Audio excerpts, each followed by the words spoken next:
เ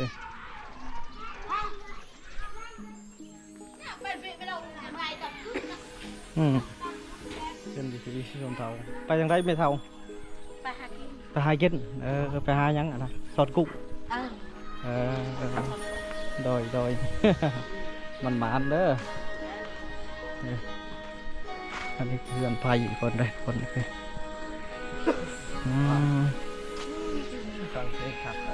ตำฟ้าบ่เย็นเนาะอยู่นี่เนาะเย็นบ่เย็นแล้วเนาะปลูกเป็ดต้นโยนอยู่ชื่ออะไรก่อนชื่อเจ้าอะไรก่อนเอาเลย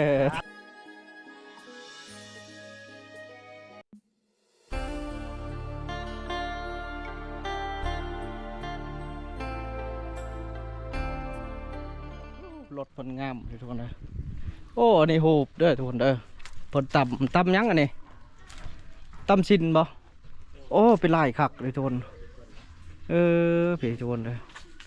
เจ้าบ่ต่ำชินบ่แมนจะนอนเผายืนเนาะต่ำชินบ่ไม่เท่าเนี่ยพาไล่พร้อมตุ้มนี่เจ้าบ่ต่ำบอลลูกสาวนี่อ้าวลูกสาวบ่แมนลูกสาวต่ำบ่เนี่ยลูกสาวนี่ต่ำปวดเก็บลายพ่นลูกสาวกันอ้าวโอ้2 คนบ่ลูกสาวจะหมด2นี่ช่องเอาพัวอะไรช่องยังไฟยังบ่เดาผู้นี้ก็ยังมันก็ยังอ้าวแหละเดานั่นเนาะบางมือดกเอื่อยกับน้องทุกคนเลยเฉพาะเราคือกันอะไรคือกันเห็นแล้วงามคือกันนะคนก็งามตำชินก็ยังงามตำฟ้าบ่เย็นเนาะอยู่นี่เนาะเย็นบ่เย็นแล้วเนาะปลูกเป็ดต้นโยนอยู่ชื่ออะไรก่อนชื่อเจ้าอะไรก่อนเอาเลยถามผู้สาวเดี๋ยวมาทำชื่อในข้าแล้วได้ชื่ออย่างค่ะชื่อน้ำเงินก่อนเจ้าได้สะบอกได้ไหมฮะลำพรโอ้สาวลำพรนะจ๊ะบาดระบอไตไม่ได้ไปใช้บ่อแต่เก่าฮะผัวก็ยังบ่ได้ผู้บ่าวได้ไหมหรือบ่ช่วงนี้ยังอยู่บอกวันนี้นี่ยังโสดบอกบ่ได้แล้วเกิดมาจีบเราฟาดใส่ผู้บ่าวเราหายเฉียดหน่อยสีบ่ปบเนาะบ้ามีไผสิมามากบ่คนขี้หลายปานนี้น่ะป้าจำได้ยังขี้หลายอยู่เบิ้งผู้บ่าวนั่นก็ยิ้มเยอะจะว่าแล้วคันว่าจำเจ้าขี้หลายนี่จีบ่มีผู้งามแล้วนะก็จะว่าบ่ได้ไปอีหลายงานบ่ได้ไปแล้วเนาะจะเคยอยู่นะครับเบิ้งในคนงามต่ำทุกคนเลยโปมไล่ก็ถือว่าแถวชนบทเฮาในกระเพิ่นกระเจียดเองนะเบิ้งแบบนี้เฮาเบิ้งบ่ฮู้เลยที่จักประเภทอยู่ไทยจักจำแบบดงแบบใดเบิ้งซื่อๆมันนี่เพิ่นก็มีจังหวะการเหยียบก็ได้ให้เขาไล่เขานะศิลปะเกิดนะไล่ศิลปะหัตถกรรมคนดุคนมันจากประดุบ่มันที่สุบุระสาวพรทุกคนเลย2เอื้อยน้องบางยานี่เอื้อยเพิ่นอันนี้ก็นอกเพิ่นกกตีนเป็ดเนาะเขานะดีเลยทุกคนเฮามาหลายเทื่อทุกคนเฮาบ่ได้แวะหาเพิ่นเนื่องจากว่าเฮาคิดว่าเมียเขาเนื่องจากว่าเฮาคิดว่าเมียเขาก็อยู่ว่าบ่ถึงได้เจ้าบ่ถึงบ่ได้ละหลายผู้สาวในบาทมาเบิ่งแล้วหลายบ่ว่านะฮะก็มาครั้งแรกหลายเนาะหลายแล้วก็จะไปเฮ็ดเวียกหมดแล้วยังแต่เจ้าเนาะอายุจักปีเลยเจ้าตอนนี้21เนาะก็พอได้แล้วว่าจ้ะพอดีสร้างครอบสร้างครัวอยากสร้างอยู่บ่ครับว่าเขามีแบบผู้สนใจนะสมมติว่าว่าอยากสร้างครอบสร้างครัวนำเด้นะเด้คอยนี่เด้สอนโสดคือกันนี่ว้าวบ่ขี้คร้านบ่เขาเฮ็ดให้ดอกบ่ง่ายบ่หากินหาอยู่เป็นหยังนะกินหาอยู่กับขี้คร้านผัวแล้วหาเฮ็ดให้เนาะอยู่ได้เหรอบ่ได้เฮ็ดหยังเจ้าก็อยู่แบบเก่าจ้ะเดี๋ยวก่อนก็หยอกสาวอัมพรไปสาวลำพอดเนาะลำพรผู้งามใช่ก็งามปลอยสนใจติดต่อนี่จะติดต่อทางได้แน่เนี่ยบอกมีเฟซบอก นี่ บ่ บ่ สายลำพร บ่มีบ่ได้ใส่โทรศัพท์บ่มีโทรศัพท์ เว้าไปเนาะขี้ตัว เอ้า ตาย ก็บ่มี บ่มีอีหลี ตัว ติ ตาเห็น บ่มีอีหลี เนาะยังไม่อยู่เนาะบ่ลินโทรศัพท์ ปก ก็ ติ บ่มีเงินซื้อเด้อก็เลยอยู่แบบนี้แหละ ทุกคนเลยเราว่าบ่มีเงินนี่สิเป็นไปบ่ได้พุ เา อันนี้เพื่อนเรา แม่เขาบ่เสื้อน่ะ บ่มีอีหลี ก็บ่มีอีหลี FC ซื้อให้เพิ่นเด้อจักหน่วยเด้อครับผู้ใดสนใจเด้อเอาคันมีผู้ซื้อให้ มีแล้วไผสิบ่ลิ้นล่ะ คันว่ามีผู้ซื้อให้แนวบ่คัน FC เห็นโอ้สนใจเดี๋ยวคนนี้มักแล้วว่าสาวนี่จักซื้อโทรศัพท์ให้จักหน่วยเนี่ย บ่เหลือเนาะบ่เหลือปล่อยก็บ่เหลือ เผื่อไว้หรือว่าเผื่อไว้ไว้ซะอยู่บ้านนะบ่อไตทุกคนเลยเอา ก็ผู้อีกชื่อให้ก็สิมาถามเราอีกเทื่อนึงได้ว่าเจ้าสิเอาบ่บัดนี้นะ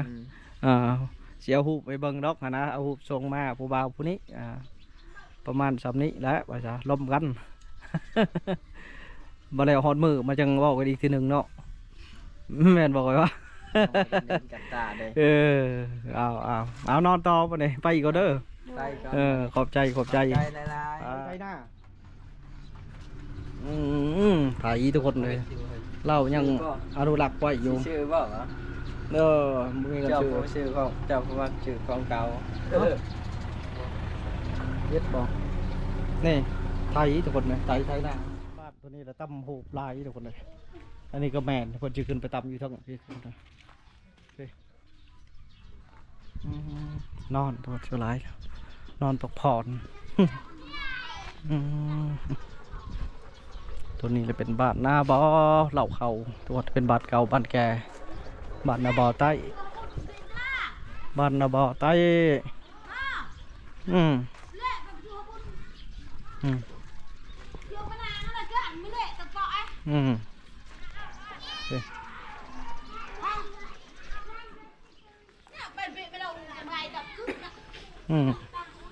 เป็นวิธีชนเทาไปยังไงไม่เทา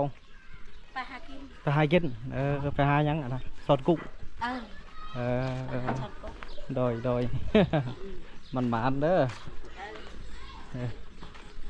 อันนี้คืออันไผ่คนใดคนคือ ฟังเพลงขับอันที่ ฝึกใจอย่ามุกแล้วนะ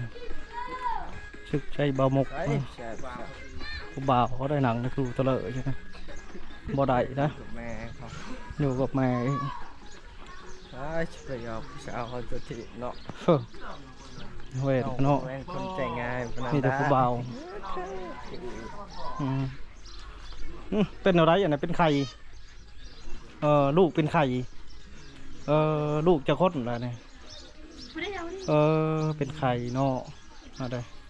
ไปชื่อไปของหมอคนนึงผู้ชายสบาย ใส่ฉลอมก็ไม่อีกทุกคนเลยเป็นไข่อุ้มลูกอุ้มเต่าเห็ดยังอ่ะนะเป็นไข่บ่โอ้โหตัวลูกสาวบ่ได้อยู่สูงมาเลย สบายดีพี่เฮ็ดยังอยู่ อยู่ชื่อลูกสาวเนาะป้าอูในกระโปงสูงมาเลยเขามันขาดที่โบแค้นมาด้วยเนี่ย ฝนลึกทุกคนได้จดเพียงก็ ฝนลึกเอามาครบแข่งนะ ไปก่อน มาครบแข่งนะพอดพากลางบาททุกคนเลยพี่ยากมากไปนี่ นำไปถากได้หน่อย กกเผาลายคนนะกกเผาลายบ้านนั่นนี่ก็กว้างแต่คนยางคักๆนี่ มีละ2 ชั่วโมง เพื่อชอมบ้านนี่เป็นบ้านเก่าบ้านแก่แล้วเพิ่นขยายออกมาลูกเต้าเราก็กับพอดีกว้างกันไปเติมอีกทุกคนเลยขยายออกยังไงขยายออกเอามียังไงดิเดือนอยู่เว้ย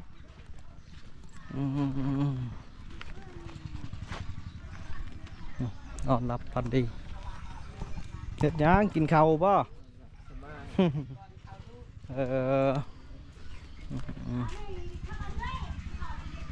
บริสุทธิ์ ยังเงา เป็นเซ่เป็นเซ่นะ ยังเงาหลายอยู่จ้ะเท่ ยังพอได้ยืดเช่นยืดชายเนาะ บ่มุกก็เริ่มลอยแล้วขึ้นเพิ่นว่าขึ้นว่าบ้านอีชุดแล้วได้เบิ่งแล้วในยังได้บ่มุกเนาะ เบิ่งก็มาช้อนกงช้อนกุ้ง อย่าเฝ้าเกี่ยวไปพุ่นเอกจะหน่อยก็สิพาจุเกี่ยวไปทางนั้นมาหาทพี่ก่อนพุ่นเขานั่งผู้สาวผู้สาวหลายเนี่ยเขาก็หลายอีกว้าวเนาะ เฮ็ดหยังแม่ เกี่ยวมาก เกี่ยวมากป่ะปูดเนาะไปทุกคนเลยอันนั้นปูดผู้แกนโคนเอาลายคนไม่อยู่ ได้เนี่ยได้ ที่ชุดแล้วเนาะเฮียคอยเห็ดเหือดเลยแต่พวกชุดแล้วปะเนี่ยเกี่ยวครึ่งนั่นนะชุดก็บชุดคักอยู่พุ่นเลยยังอีกเห็ดยังอยู่นั่งเย็ดสบายดีพ่อเฒ่าไม่จะเย็ดยังไงกัดพอยผิดเลยบนเลยเพิ่นก็ตัดเยียน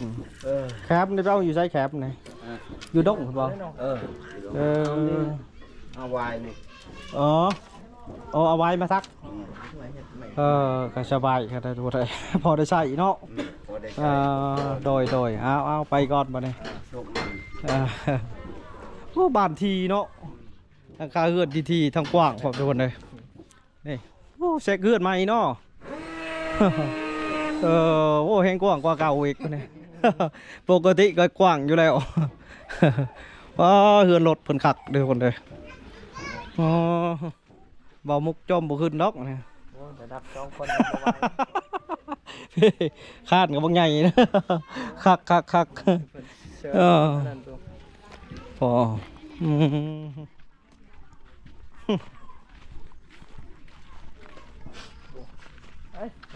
ฮะคือบ่ไปพุ่นน่ะสดบ่ไปสดเลยก็สดลงเซ่เลาะลงเซ่แคมเซ่ขนาดทุกคนเอ้ย หวังเติบเลยเนาะก็ถือว่าอยู่แคมเซ่ทุกคนเลยเฮือนเจ้าอยู่แคมเซ่เนาะหากินหาอยู่ก็สบายแล้วแม่นบ่บัดยามพ้นน้ำฮอดบ่พี่ ขึ้นฮอดบ่เหล่านี่หรือบ่ฮอดบ่ฮอดเนาะ บ่ฮอดเนาะมันสูงเด้เนาะบ่นี่เนาะโอ้ทุกคนเลยแต่อยู่ใกล้ตะพังนี่เนาะอยากเชียวตัวนึงเด้เนี่ยโอ้โหป้าจุฬาหน่อยระวังเดินทางเด้อระวังดินเจือนเด้อดินในตะพังอันตรายได้เนี่ยจานดินมันเจือนลงนี่แล้วนิดหน่อยเขาชิดินมันหมดเลยเขาชิควัดดินใช่เฮ็ดอุโมงค์เห็นบ่เนี่ยเฮ้โอ้ทุกคนเลยเขาชีลิดน้ำ อากาศมันร้อนทุกคนเลยมีแต่เจ้าซองมันเขาดุเด้อยันดินเจือนเด้อ อันตรายนิดหน่อยบูฮูความทุกคนมันชีควัดเขาในดินยันดินทรายมันเจือนยันตะฟังนี่แหละบะมุกแกบฟอมบ่หังเฉยเนาะโอ้ทุกคนเลยพี่มันเจือนเลยทุกคนในแต่ละปีได้เพิ่นว่าได้นี่บังไก่กับเพื่อนเพิ่นนี่แต่ก่อนเพื่อนคดในชิมิอยู่พี่ก็ไม่อีกคนเลยเนื้อจวดิดมันเซาะเข้ามา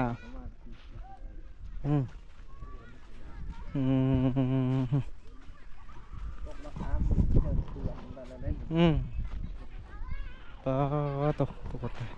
เพื่อนแคบเซกนี่ครับเชียวบ่ไม่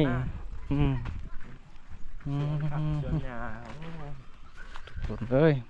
ใส่ทุกคนใส่น้ำเงินจะจบแปลแล้วเมื่อยทุกคนเลยคันได้ลุยแล้วก็คือเฮาใส่ซื้อว่าลุยเต็มที่นะทุกคน กะปกติกะแต่เช้าจนตะเป็นตกโดดเข้าไปกะเลาะแต่ละบาทหนึ่งกะแบบนี้แหละในไปหาทักทาย ยังหลายหมู่บ้านอยู่นะ แม่น ที่ ห ว่า ลายอยู่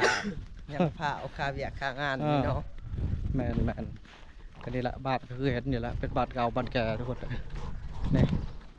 ทรงเดิมๆก็หลายเทื่อแล้วทุกคนเลยได้ถ่ายทุกคนเบิ่งวิธีการเป็นอยู่ของบ้านเพิ่นในพ่อจ้าอ้าวใส่รถเฮาโอ้ยแม่นบ่อยู่พุ่นบ่หรือยังบ่เห็นเลย ยังบ่เห็นอยู่เนาะจะว่าไก่บ่ ยังไกลเติบด้วยทุกคนเพราะเพิ่นเนี่ย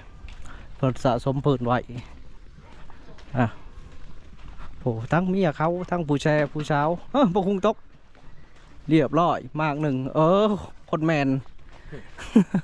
อย่านำมาหล่นมาแดงเจ้าแมนเนาะคนขึ้นเอามาหล่นมาแดงคนลืมเห็นเจ้าชี้คือกัน บ่ชี้เชื่อเจ้ากันที่ขึ้นกันก็ไปเมื่อกี้ครับ จะขึ้นแมนทุกคนเลยถ่ายอีกเอ้ย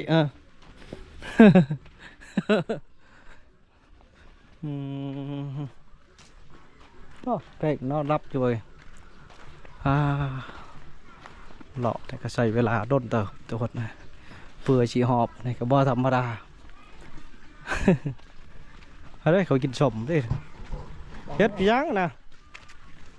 ต่างโตจ่ายเนาะบ่ช่อง